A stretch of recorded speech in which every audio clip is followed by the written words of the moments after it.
Tem gente aqui se perguntando: pastor, parece que o negócio comigo, eu começo, mas nunca termina. Dei meu ponto de partida, iniciei, comecei, planejei, desenhei, projetei e não vou chegar. Eu começo, mas nunca chega no final. Todas as vezes que eu chego no meio desse processo, eu regrido, eu volto a um retrocesso. Só que Jesus fez uma coisa aqui que nós precisamos aprender a fazer hoje. A Bíblia diz que quando Jesus, João capítulo 4, versículo 3 e versículo 4. Deixou a Judeia e outra vez foi para a Galileia. Toda a igreja leia o versículo de número 4. Deixa eu ver se está como na minha tradução. Isso, de jeito. Vamos lá, 1, 2, 3.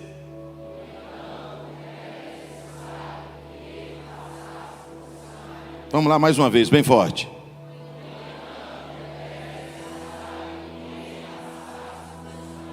Vamos dizer mais forte assim: era necessário.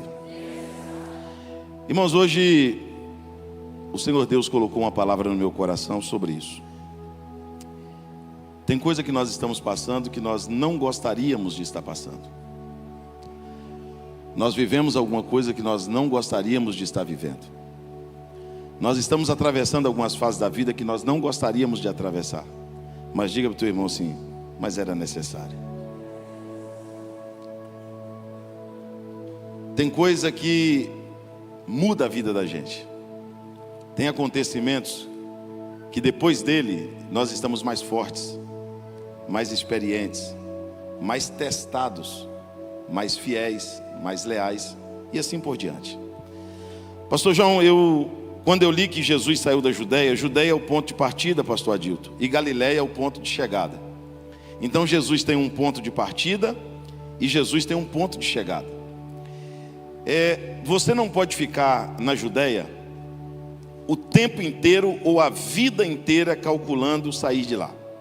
Você tem que dar o primeiro passo. Você tem que começar. Você tem que ter coragem de dar início. Você não pode esperar o melhor tempo, a melhor condição. Se você é daqueles, e aqui eu acredito que não tenha, se você é daqueles que vive de estatística, que vive de notícia, você quer ver uma pessoa, irmãos, não ter muito sucesso na vida em algumas áreas, é quando ele acredita em cálculos. Tudo que ele vai fazer, ele consulta primeiro o economista, ele consulta primeiro a economia do país, ele quer saber o que o fulano vai dizer, o ciclano vai dizer, quando na realidade, se você for fazer por fé, você está mais ou menos enrolado, porque a fé é a certeza das coisas que não se vê. Então se vê, não é fé. Vai ter coisas que você vai ter que começar pela fé, não, mais alto, pela fé. Eu só gosto de pregar contando testemunhos. É uma prática dos pastores antigos. E eu acho que eu já contei isso aqui para os irmãos. Pastor João, eu assumi uma cidade e disseram para mim que eu era pastor presidente. Eu fiquei feliz, porque eu era bem mais novo que hoje. Eu tinha 20 anos a menos. E disseram para mim: você vai ser pastor presidente de uma cidade. Quando eu cheguei na cidade, irmão, meu coração disparou. Eu quase fui arrebatado quando eu descobri que a multidão de crentes que eu assumiria eram 18 crentes. A igreja todinho, o campo todinho, tinha 18 irmãos. Falei para o pastor: pastor, isso não é nem uma quadra, quanto mais um campo. Aí assumi uma congregação, com mais 2 congregações dentro dos povoados. E a congregaçãozinha que era a sede, tinha essa quantidade de irmãos, cerca de 15 a 18 irmãos. Mas nós tínhamos um problema: nós não tínhamos um bom som. E tinha um barzinho bem do lado da igreja, pastor Júbis, e o som do barzinho era mais potente que o nosso. Aí quando os camaradas tomavam umas querosene, eles botavam aquelas fichas, e a máquina tocava alto lá e cobria o som do culto. E aquilo me chateava. As cadeiras da igreja tinha nome de cerveja: Skol, Brahma. Aí a gente colou com cartolina atrás. Aí os irmãos falavam assim: pastor, o senhor está falando em português, está saindo língua estranha na caixa, não dá para entender. Aquelas caixas de som 3 em 1. Irmão, quando foi um dia, eu fiquei tão revoltado que eu falei assim: não, nós vamos comprar um lote para construir essa igreja. nós vamos comprar um lote, nós vamos comprar um lote, nós vamos comprar um lote. Chamei o tesoureiro e fiz uma reunião geral de ministério. 3 obreiros. Falei, ó, eu convoco todo o ministério para a reunião. Eu, um diácono e um irmão que tinha problema de saúde, mas era o mais crente da igreja. Fizemos a reunião e disse, ó, nós vamos comprar um lote. Falei, olha pastor, eu não sei se o senhor já viu os relatórios da igreja, mas a igreja entra R$700 por mês. Dízimo, oferta, voto, até o que o anjo põe na salva está aqui, ó, R$700. O aluguel é 600 do salãozinho. Então nós não temos condição de comprar lote. E outra, esse negócio de pastor entra, pastor sai. Daqui a pouco o senhor sai e deixa uma dívida para nós. Eu falei, não, nós vamos comprar um lote, nós vamos comprar. Fui no loteamento, procurei um lote de esquina. Cheguei lá no lote de esquina, olhei o lote, falei, eu vou fazer um culto aqui dentro desse lote, sem o loteamento saber. Peguei 3 irmãos. Dos 3, 2 eram incrédulos e 1 era doido. E eu vou te dar um conselho de Deus aqui hoje. O dia que você for fazer uma loucura grande espiritual assim, não leva gente boa da cabeça não, leve um doido com você. Pastor, os 2 irmãos disseram assim, pastor, não vai dar certo. A gente vai fazer um culto aqui. E se o senhor fazer o parcelamento, não vai dar para pagar. E ficaram me perturbando, me infernizando. E o doido, irmão, com um vidro de óleo desse tamanho na mão, derramando óleo dentro do lote, dizendo, é nosso. E azeite para lá, azeite para cá, quebrando o mato no peito, o lote é nosso. Eu olhei para o doido e falei, rapaz, ele está com mais fé do que eu. Cantamos 2 hinos tradicionais, congregacionais da APA Cristã. Lemos um versículo, eu dei uma palavra, encerramos o culto. E os irmãos da igreja, os 18 irmãos, 16 contra mim. Só tinha um doido ao meu favor. Quando foi um dia eu fui pregar em Barueri, um irmão me parou, pastor, só me ajuda em oração por uma causa? Não, irmão, isso as pessoas pedem e a gente fala. Não é porque a gente ora por todo mundo não, viu? É porque a gente tem que dizer. Eu vou dizer que não vou orar? Eu disse, não, ajudo. Eu oro por todo mundo, quando eu vou orar eu ponho tudo num pacote só. É tanta gente pedindo oração, como é que eu vou orar por 1 milhão de pessoas? Eu falei, não, te ajudo em oração, mas eu vou colocar no pacote. Quando foi um dia, aquele irmão me ligou, pastor, me ajuda em oração, estou precisando de uma ajuda. Aí eu senti de Deus de fazer um jejum para ajudar aquele irmão, nem conhecia ele. Quando foi um dia, pastor João, eu fiz um jejum na igreja, de um propósito que eu fazia, de ficar em cima do altar. E eu não comia, não bebia. Eu estava trabalhando para aquela igrejinha crescer, estava com muita dificuldade. Quando foi um dia, Deus mandou eu mandar uma mensagem para esse irmão, ó, segunda-feira, 9 da manhã, seu problema está resolvido. Eu não sabia o tamanho do problema. O problema era muito grande. E na segunda-feira, 9 da manhã, Jesus resolveu o problema daquele irmão. Peraí. Esse irmão me pega um avião, vai lá em Minas Gerais, na cidade que eu estou, e diz assim, pastor, eu vim aqui, Deus resolveu o meu problema, e eu vim aqui lhe dar um abraço como gratidão. O senhor me leva lá na igreja, que o senhor é pastor? Irmão, fiquei todo sem graça. Falei, rapaz, como que eu vou levar esse homem, um homem importante desse, numa igrejinha desse tamanho? E se ele tirar uma cartolina daquela e ver o nome Itaipava?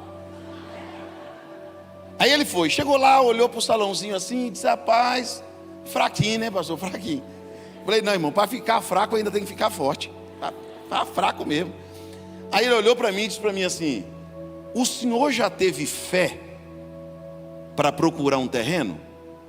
Eu disse assim, teve, eu tive fé, eu e um doido aqui da igreja. Aí ele disse para mim assim, pois Deus resolveu o meu problema, pastor, para a pessoa física eu não dou não, mas para a igreja eu dou. Essa igreja tem documento? Eu falei, graças a Deus, pelo menos documento tem. Gente, não tem não, mas tem documento. Ele disse assim, quanto é o terreno? Eu falei, X, caro. O terreno é X, é terreno de esquina, 400 e tantos metros, etc. Ele apertou minha mão e disse assim, o terreno está pago. Eu vou pagar o terreno. Escuta. Saí daquela cidade. Volta lá hoje e procure a igreja do lado do barzinho. Você não vai encontrar, porque tem uma igreja construída lá hoje. Hoje tem uma multidão de pessoas congregando lá. Tem um outro pastor cuidando. Olha para o teu irmão e diga para ele assim, você tem que dar o primeiro passo. Irmão, já está querendo abrir uma empresa já multinacional? Não, tem gente que começa na garagem. Tem gente que começa com um notebook. Tem gente que começa sem funcionário. Tem gente que começa sem dinheiro. Tem gente que começa com pouco. Sim ou não? Talvez seja por isso que você nunca começou. Você está esperando o tempo ficar favorável. Você está esperando chover demais. Você está esperando aparecer muito. Olha para o teu irmão, pegue na mão dele e diga para ele assim: é hora de partir da Judéia. Pastor João, essa igreja tem quantos anos? 32 anos. Ela nasceu desse tamanho? Não, não nasceu desse tamanho não.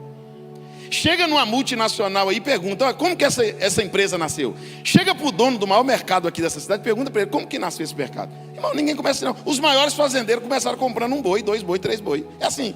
Se você não partir da Judéia, as coisas não vai dar certo. Começa com o que você tem e Deus vai te honrar. Começa com o que você tem e Deus vai te ajudar. Começa com o que você tem. Quem acredita que é hora de dar partida, diga glória a Deus. Não adianta ficar sonhando a vida toda, irmão, e a vida toda dormindo. Você tem que sair da Judéia.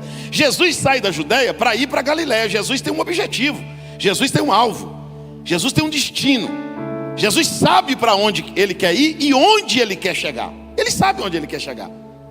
Eu contei aqui para os irmãos que no ano de 1998 eu alugava aquelas... É fita cassete que chama, pastor?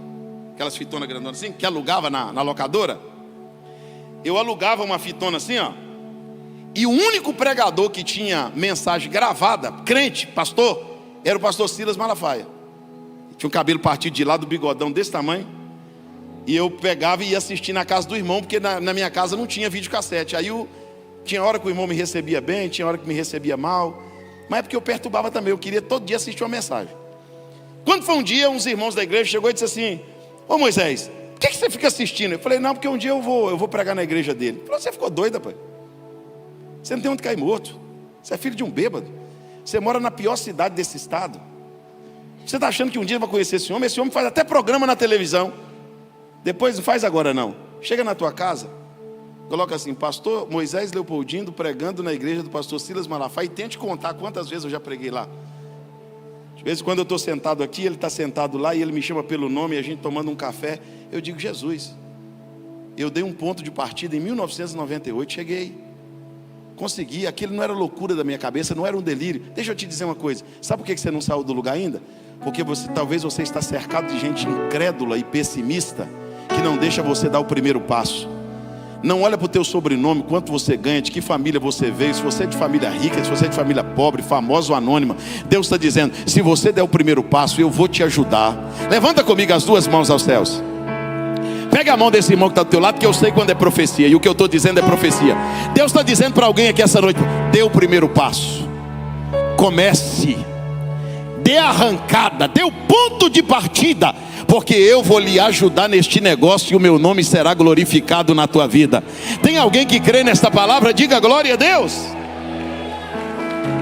Vamos lá. Jesus, ele saiu da Judéia, versículo 3, para ir para Galiléia. Agora toda a igreja repita comigo: e era necessário passar por Samaria.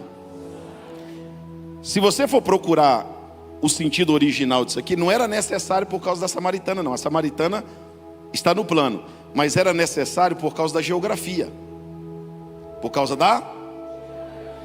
estou na Judéia, quero chegar na Galiléia. Então é necessário, Samaria está no meio, então é necessário passar por onde? Por Samaria.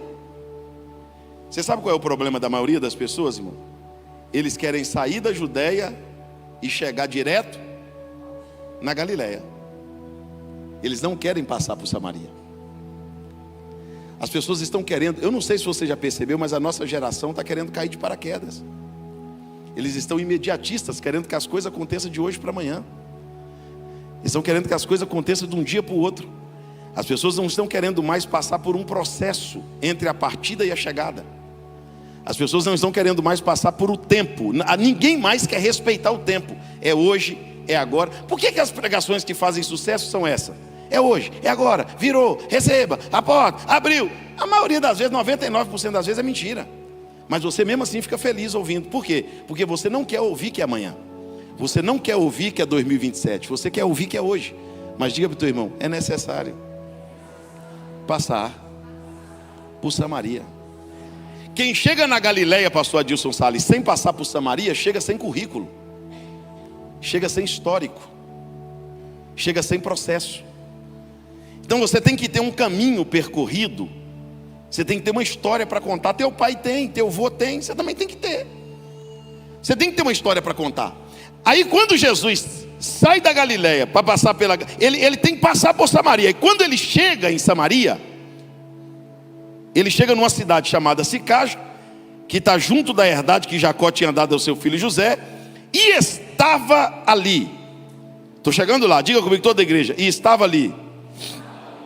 Estava ali a fonte de Jacó.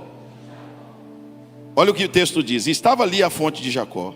E a Bíblia diz assim, pastor João: e Jesus, cansado do caminho. Jesus o quê? Levanta comigo as mãos aos céus assim. Melhor, pega a mão do irmão que está do teu lado, que eu acho que a mão dele está cansada também. Diga para ele assim: entre a Judéia e a Galileia vai ter um período de cansaço, de esgotamento, de exaustão. Balança a mão dele e diga para ele assim: mas fique tranquilo, quando o cansaço chegar, vai ter uma fonte te esperando. Quando você cansar, vai ter uma fonte para você parar. Deus está dizendo: você não vai parar em qualquer lugar, você vai parar junto à fonte.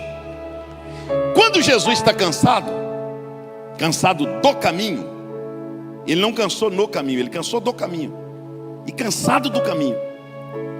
Sabe a impressão que nós temos quando chegamos em Samaria? A impressão que nós temos é que não chegaremos na Galileia. Rapaz, saí da Judéia, dei meu ponto de partida, iniciei, comecei, planejei, desenhei, projetei e não vou chegar. Porque pelo que eu estou vendo, eu vou parar aqui em Samaria, vai ser o meu fim. Eu acho que daqui não vai. Tem gente aqui se perguntando: pastor, parece que o negócio comigo, eu começo, mas nunca termina. Eu começo, mas nunca executa. Eu começo, mas nunca chega no final. Parece que quando eu chego em Samaria, todas as vezes que eu chego no meio desse processo, eu regrido, eu volto. Há um retrocesso. Só que Jesus fez uma coisa aqui que nós precisamos aprender a fazer hoje. A Bíblia diz que quando Jesus cansou do caminho, Jesus assentou-se junto à fonte. Diga comigo: Jesus assentou-se junto à fonte. Pega a mão do teu irmão de novo. Eu sei que ele já está bravo, mas não tem problema não. Pega a mão dele. Diga para ele assim: sabe qual é o problema do cansado? Diga para ele: em qual fonte sentar? Segura a mão dele que eu vou te falar. Não, segura a mão dele aí. Quando você está cansado, você vai para onde? Quando você está cansado, você fala com quem? Quando você está cansado, onde você se distrai? Quando você está cansado, onde você se reabastece? Em que mesa você senta quando você está cansado? Que lugares você frequenta quando você está cansado? Quando te bate aquela deprê, quando te bate aquela tristeza, quando te bate aquela angústia, aquele esgotamento, para qual lugar você vai? Eu quero dar glória a Deus por uma multidão de Anápolis, que numa noite de quarta-feira, onde muita coisa está dando errado, problema na família, problema na finança, problema no casamento, problema com os filhos, uma multidão resolveu hoje não ir para o bar, não ir para a droga, não ir para a balada, não ir para pecado. Diz o quê? Eu vou é para quarta-feira, eu vou é para a minha igreja, eu vou assentar junto à fonte hoje, porque Deus tem uma palavra para mim, Deus tem uma resposta para a minha vida. Tem alguém que pode glorificar Deus, porque hoje você veio para o lugar certo. Você está assentado junto à fonte. Irmãos, esse sentar aqui tem tudo a ver com pensar. Sabe qual é o problema? Cansou, voltou. Cansou, desistiu. Cansou, jogou tudo para cima. Cansou, saiu de casa. Cansou, não vou ser mais crente. Cansou, entrega o cargo. Cansou, pede o divórcio. Não é assim que funciona. Tem que ter um tempo chamado paciência. Qual é o nome do tempo? É o tempo que você está sentado junto à fonte. Você não tem força para continuar. Você não tem força o quê? Mas também não tem desistência para retroceder. Tudo bem que eu estou sem força para ir, mas voltar também eu não volto. Eu não volto. Eu vou esperar aqui na fonte. Eu vou esperar uma resposta de Deus. Eu vou esperar uma direção divina. Eu vou falar com algumas pessoas aqui que você vai entender diretamente que é com você. Muitas decisões que você tomou na vida só deram erradas porque foram tomadas de forma precipitada. Você não teve paciência de esperar Deus falar. Olha para o teu irmão e diga para ele assim: tenha paciência. Diga para ele: espera na fonte. Diga para ele: Deus vai dar uma resposta. Diga para ele: Deus vai dar uma direção. Tem gente tão afoito, irmão, que está aqui. Eu estou pregando e ele está aí dizendo: amanhã eu chuto tudo para cima. Amanhã eu meto o pé no pau da barraca. Não, meu irmão, não é assim que funciona, não. Tem que assentar junto à fonte e esperar. É um tempo chamado paciência. Se voltar, passa vergonha. Passa ou não passa? Não, diga para o teu irmão assim: se voltar, vai passar vergonha. E me perdoa o que eu vou dizer, tem que passar mesmo. Pastor, o camarada sai da Judéia, estou indo para Galileia. Deus tem um negócio na minha vida, vou crescer, vou prosperar, Deus é comigo. Agora está voltando murchinho para a Judéia de novo. Ah, mas tu não estava indo para Galileia? Tá, mas chegou ali em Samaria, eu cansei, deu tudo errado. Você contou o teu sonho para os outros, você dividiu o projeto do teu coração com muita gente. Agora, se você voltar para a Judéia, você vai voltar envergonhado. É melhor esperar na fonte. Quem concorda com isso, diga glória a Deus. Aí Jesus está cansado, mas está esperando. Diga comigo bem alto: estou cansado, mas estou esperando. Diga mais alto ainda: para trás eu não volto. Agora olha que interessante. Jesus está passando por uma necessidade financeira. Jesus está precisando de uma coisa simples. Jesus está precisando de água. De que Jesus está precisando? Mais alto, mais forte. Jesus tem a fonte, sim ou não? Mas não tem a corda e nem tem o balde. Mas tem a fonte. Já aconteceu de você estar assim? Pastor, eu estou num lugar onde o dinheiro corre. Agora corre para todo lado, menos para o meu bolso. Pastor, eu tô num lugar onde todo mundo ganha. Agora eu não sei, eu não ganho. Porque tem hora que você tem a fonte, mas não tem a corda. Você tem a fonte, mas não tem o balde para tirar. Jesus tem uma necessidade econômica. Qual a necessidade de Jesus? Mas está vindo uma mulher que tem uma necessidade espiritual. A necessidade espiritual e a material se encontrou na fonte. A mulher está vindo precisando de água viva. Jesus tem água viva, sim ou não? Mas a mulher tem a corda e o balde. Se o teu irmão não der um glória a Deus agora, irmão, hoje é quarta, Jesus leva ele até sexta. Olha para o teu irmão e diga assim: fica na fonte, que Deus vai suprir as duas necessidades, a espiritual e a econômica. Diga para ele: mas não sai daí, espere em Deus. Irmão, o senhor bonitão aí que está de colar assim, ó, camisa preta, o senhor acredita que Jesus está resolvendo um problema seríssimo para lhe ajudar? Acredita? Então o senhor guarda o que eu estou lhe dizendo aqui, que o mês de agosto vai ser o mês que Deus vai marcar no calendário um dia para mudar o curso dessa história que o senhor está vivendo. E Deus manda dizer para o senhor assim: a tua força acabou, agora deixa comigo, porque agora a minha mão entrou em ação. Eu vou lhe socorrer nessa causa e o meu nome vai ser glorificado. Espera na fonte. Pode aplaudir o Senhor. Jesus está cansado, com sede, e vem uma mulher. Essa mulher é samaritana. Essa mulher é o que, irmãos? Diga mais alto: essa mulher é o que? E Jesus é o que? Judeu. Jesus é o que? Então deu problema, pastor João, porque o samaritano e o judeu não se falam. O samaritano e o judeu não se entendem. Sabe por que era necessário passar por Samaria? Porque na fonte, pastor Adilton Salles, não tem só provisão espiritual e financeira, tem reconciliação de quem não se entendia. Olha para mim, olha para mim. Meu pai morreu tem 12 dias hoje. Meu pai faleceu. E eu vou dar um conselho para vocês. Quem quer ouvir um conselho, diga amém. Quer reunir uma família inteirinha? Primo, tia, sobrinho. É só morrer alguém.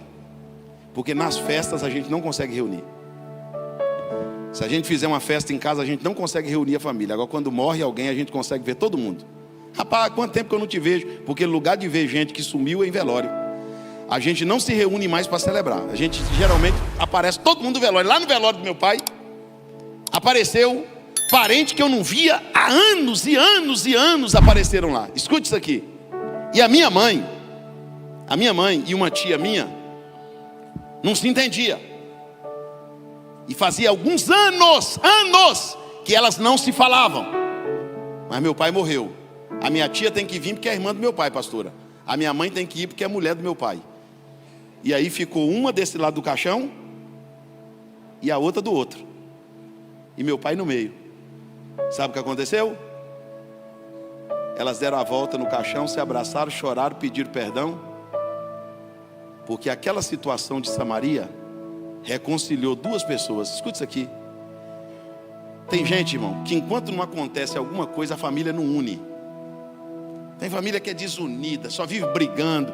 Aí Deus permite acontecer alguma coisa para unir a família, para despertar o sentimento da gente. E Deus está dizendo que vai ter reconciliação na fonte. Levanta comigo as suas duas mãos aos céus, bem alto, bem alto. Que negócio é esse, rapaz? Você não está falando com teu próprio irmão. Você não está falando com gente da tua própria casa. Você não está falando com gente da tua própria família. Deus vai te dar uma oportunidade de reconciliar com alguém que você não entendia, e o nome do Senhor vai ser glorificado na tua vida. Quem crê nisso, diga glória a Deus. Aí a Bíblia diz que Jesus disse assim para a mulher. A mulher disse primeiro para Jesus: como eu sendo samaritana e tu judeus, pede-me de beber. Eu sou uma samaritana e os judeus não se comunicam com o samaritano. Jesus respondeu e disse: se tu conheceres o dom de Deus e quem é que está te falando, diria: dai-me de beber, e eu lhe daria água viva. Eu lhe daria água. Olha que interessante. Numa mesma fonte, tem um com sede de água da terra e outro com sede de água. Porque tem gente aqui que está bem espiritualmente, mas está mal economicamente. Tem gente aqui que está bem economicamente, mas está mal espiritualmente. Só que como o nosso Deus não é uma empresa que tem capacidade de resolver só coisa no área. Jesus não é um dentista só. Jesus não é um pediatra. Não, Jesus é tudo. Jesus é o que a gente precisa que Ele seja. Se precisar, Ele é médico. Se precisar, Ele é juiz. Se precisar, Ele é advogado. Se precisar, Ele é amigo. Se precisar, Ele é pai. Se precisar, Ele é irmão. Jesus é tudo. E Jesus está dizendo assim: eu resolvo o problema aqui hoje. Quem tem problema financeiro? Resolvo. Quem tem problema familiar? Resolvo. Quem tem problema de saúde? Resolvo. Quem tem problema na empresa? Resolvo. Nós estamos na mesma fonte. Os problemas são diferentes, mas Jesus é poderoso para resolver todos eles. Diga glória a Deus. Então, não é correto dizer que nós devemos buscar só bênçãos espirituais, até porque tem gente bem espiritualmente, sim ou não? Mas a luta dele é economicamente. Tem gente bem economicamente, mas está mal emocionalmente, psicologicamente, espiritualmente. Jesus agora começa a conversar com a mulher, e a mulher olhou para Jesus e disse assim: mas tu não tens com que tirar. Mas ela tinha. Porque, não, levanta a mão que eu vou dizer. É rapidinho a mensagem, já eu termino. Olha para o teu irmão e diga para ele assim: fica na fonte. Não, aponta a mão para ele e diga para ele assim: fica na fonte. Porque Deus está mandando a corda e o balde. Quem acredita nisso aqui? Você está vendo o dinheiro e não pega. Você está vendo a porta e não entra. Você está vendo a vitória e não toma posse. Jesus está dizendo: eu estou mandando a corda e o balde. Vai ter um encontro na fonte. Uma porta vai abrir. O nome do Senhor vai ser glorificado. Você crê nisso? Diga glória a Deus. Então essa semana ainda Deus vai te abrir uma porta. Essa semana ainda Deus vai criar um encontro. Esta semana ainda Deus vai criar uma conexão. Quem crê nisso, diga glória a Jesus. Esta semana ainda Deus vai marcar um encontro. Agora eu quero te fazer uma pergunta, que já eu termino a mensagem. A mensagem que eu prego é um tiro de bodoque, é daqui ali. Se você que está precisando de água, de bênção financeira, de dinheiro, e se Deus trouxer um samaritano na tua fonte, e você disser assim: pastor, eu não gostaria de lidar com essa pessoa, eu não queria essa tratativa. E se Deus fizer entrar na tua sala quem você não gostaria que estivesse? E se alguém ligar para você, você olhar e dizer assim: rapaz, Deus falou na mensagem, mas eu atendo essa praga ou não atendo? E Deus disser: atende, rapaz, eu não te falei da fonte. Se alguém bater na tua porta, tu olhar assim e dizer: Jesus amado, tem misericórdia. E o Espírito Santo dizer assim: vai lá e abre a porta. Porque só querer o que precisa é egoísmo. Você também precisa fazer o que Deus quer que você faça. Deus não quer abençoar ninguém rancoroso para fazer vingança com a bênção. Deus não quer abençoar ninguém rancoroso para fazer inveja, porque ele está vendo, agora eu recebi. Aí, irmão, crente tem uns crentes que aí quando ele recebe a bênção, sabe o que ele faz? Ele bota no carro o som bem alto. Quem me viu passar na prova e não me ajudou? Não, faz isso não. Se o teu inimigo tiver fome, dá-lhe de comer. E se ele tiver sede, dá-lhe de beber. Fazendo assim, amontoarás brasas vivas de fogo sobre a tua cabeça. Diga glória a Deus. Porque Deus vai fazer um encontro que um vai ter a corda e o balde, e o outro vai ter água viva, e vai ter que haver um acordo. Aí Jesus olhou para a mulher e disse assim: então faz o seguinte, vai lá e chama o teu marido. Chama quem? Não, já eu termino, vamos lá, chama quem? Aí a mulher olhou para Jesus e disse assim: não tenho. Jesus disse assim: falou a verdade. Falou a verdade. Porque tu já tiveste 5. E o que tu tens agora, que era o 6º, não é seu. Olha para o teu irmão e diga para ele assim: fica na fonte. E não minta. Não, pode dizer para ele, diga para ele: joga real. Diga para ele: Deus te conhece. Vou lá, Senhor, deixa comigo. Não, joga real. Diga: Deus, é o seguinte, eu estou aqui, eu preciso, mas eu sou essa pessoa aqui. Tem como o Senhor ter misericórdia de mim? Tem como o Senhor me ajudar? Eu sou mal falada nessa cidade. Sabe por que a mulher foi buscar água meio-dia? Não se busca água meio-dia. A água se busca de manhã e à tarde. Ela foi meio-dia porque não tinha ninguém lá. Ela tinha vergonha das pessoas. Ela tinha vergonha da sociedade. Ela tinha vergonha de quem ela era. Ela tinha vergonha de encarar as pessoas, de olhar as pessoas no rosto. Talvez você entrou aqui hoje e você é alguém que busca água meio-dia na fonte. Mas deixa eu te dizer uma coisa: a cidade pode correr de você, os parentes podem correr de você, os amigos podem fugir de você, mas lá na fonte Jesus está sentado te esperando lá. Jesus vai resolver a tua vida. Levanta comigo as suas duas mãos aos céus. Olha para o teu irmão e diga para ele: a tua novidade, a tua história não é novidade nenhuma para Jesus, irmão. Não, Jesus conhece a sua vida todinha. Jesus sabe da tua caminhada inteira. E Ele te trouxe aqui esta noite para te dizer: eu estava aqui te esperando na fonte. Sabe o que essa mulher fez? Entrou em Samaria, pastor João, e balançou a cidade. E disse: encontrei o profeta, encontrei o Messias, encontrei o Cristo. Como ela não tinha credibilidade, as pessoas dizem assim: então vamos conferir para ver se é verdade. O bom de falar a verdade é isso, porque ela falou a verdade para Jesus, e quando o pessoal foi lá conferir, viu que ela estava falando fica tranquilo, porque você não vai ter que ficar provando nada para ninguém. Eles vão ver que o que Jesus falou ao teu respeito é verdade. A mulher chega, traz a cidade inteira, e Jesus naquele dia arrebanha uma multidão de almas. E quem ganhou essas almas? Quem buscou essas almas? Foi o missionário da cidade? Foi o crente mais santo da cidade? Não, foi uma mulher que buscava água na fonte meio-dia. Eu quero hoje falar para os desacreditados, para os improváveis: Jesus vai mudar a sua história. Sua família vai te enxergar diferente. A sociedade vai te enxergar de outra forma. Quem crê nisso, diga glória a Deus. Eu fui pregar, pastor João, numa igreja em São Paulo. Já eu termino. Eu fui pregar numa igreja em São Paulo. E aí, irmão, policial militar é meio que conhecido por causa do corte de cabelo, né? Aquele jeito assim. E do lado, irmão, eu fui da vida torta. Do lado do pastor, não, do lado, tem 2 pastores da igreja, um titular e o auxiliar. O auxiliar, eu já olhei e disse assim: rapaz, esse é militar. Esse dia eu cheguei numa igreja e falei para o irmão assim: aquele irmão ali é polícia. Aí ele falou: pastor Moisés, como é que o senhor sabe que conhece um polícia? Eu falei: já corri muito de polícia, irmão. Quando eu vejo um polícia eu já conheço, eu já corri de polícia demais. E agora, aquele do lado ali, ó, que é o titular, esse cara era malaca. Como você sabe? Eu falei: porque eu já fui, olha lá. Aquele ali, Jesus deu um banho de sangue de misericórdia nele, mas ficou uma cicatrizinha na cara dele. Isso já foi gente ruim. E o pastor da igreja era uma pessoa totalmente envolvida com a criminalidade, que se converteu.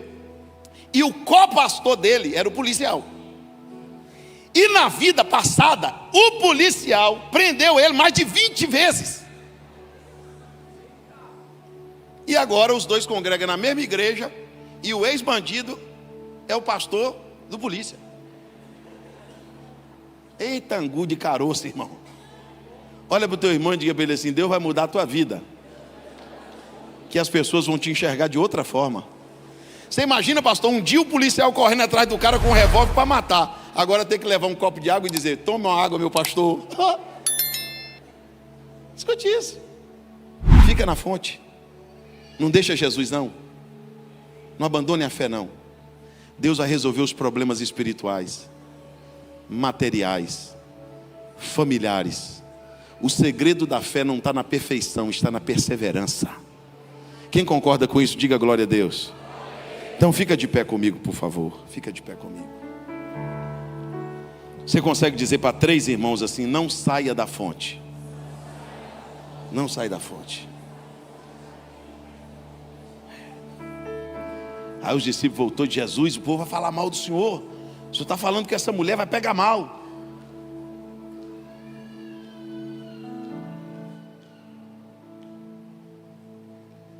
Se você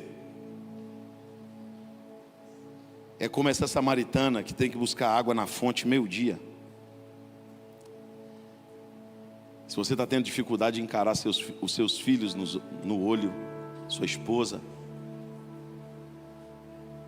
se você está com vergonha de voltar para a igreja, porque pastor, o que eu fiz foi muito feio. Pastor, eu mudei até de cidade. Eu tenho vergonha de ir na casa dos meus pais, dos meus parentes. Se firma com Jesus. Jesus vai mudar esse quadro. Eu contei aqui para os irmãos um dia. Contei e torno a contar, para nós orarmos. Eu fui expulso da escola pública 3 vezes. Eu fui o desgosto da minha mãe. Eu vi minha mãe saindo da escola chorando várias vezes, pastor Adilton, entristecida, humilhada. E eu ouvi uma mulher dizer para minha mãe, uma mulher chamada Conceição, falar para minha mulher um dia assim: a senhora não engravidou de um menino, não, a senhora engravidou de um demônio. Chegava numa roda, todo mundo ia embora. Esse dia o irmão perguntou: pastor, por que o senhor fala com todo mundo, dá a mão para todo mundo? Eu falei: irmão, ninguém gostava de mim não, irmão. Quando o irmão quer tirar uma foto comigo, me dá um abraço, é o maior presente do mundo, ninguém gostava de mim. Onde eu chegava o povo ia embora. Eu estava chegando lá na frente, o maloqueiro está vindo lá, o doido está vindo lá, está vindo perdido lá, está vindo lá, a praga está vindo lá. Minha mãe triste, entrava para dentro. Minha mãe mora na mesma cidade. Quase todos os meses eu vou ver minha mãe. Quando eu aponto lá na ponta da rua, os irmãos sabem que cidade pequena o povo faz uma fofoca miserável, irmão. Quem foi de cidade pequena sabe, o povo é fofoqueiro demais, não tem nada para fazer. Pensando no povo fofoqueiro, quando eu aponto lá na ponta da rua, o povo vai saindo para fora. Minha mãe mora lá na ponta da rua.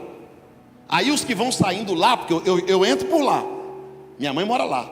Quando eu entro lá, o povo começa a gritar: Dona Tereza, Dona Tereza, Dona Tereza, Dona Tereza, Dona Tereza. Aí minha mãe sai lá, pastor João. Quando minha mãe sai lá, os vizinhos começam a gritar daqui: o pastor está vindo lá, o pastor Moisés está chegando. Agora já não é o maloqueiro mais, é o pastor. Aí entro na casa de um, oro, entro na casa de outro, unjo, entro na casa de outro, abençoo. Deus vai mudar a tua história. Deus vai mudar a tua história. Tem gente, escuta isso aqui, que perdeu a credibilidade, perdeu o nome, perdeu até a dignidade, mas Jesus vai restaurar tudo isso na sua vida. Tem alguém que acredita nisso? Então dê a mão para esse irmão que está do teu lado, diga para ele assim: é tempo de recuperar. Segura a mão dele aí, nós vamos orar junto. Jesus vai fazer um abalo na tua vida, onde você mora, onde você está, a ponto das pessoas te enxergarem com outros olhos. Você vai recuperar o crédito que você perdeu com a sua família. Você vai recuperar o crédito que você perdeu com os irmãos da fé. As pessoas vão olhar para você e vai dizer: aconteceu algo de extraordinário na vida dessa pessoa. Agora tem um porém: não minta na fonte, fale a verdade. Você não é segredo nenhum para Deus. Deus te conhece. Deus sabe quem é você. Deus conhece a sua trajetória. Vamos adorar.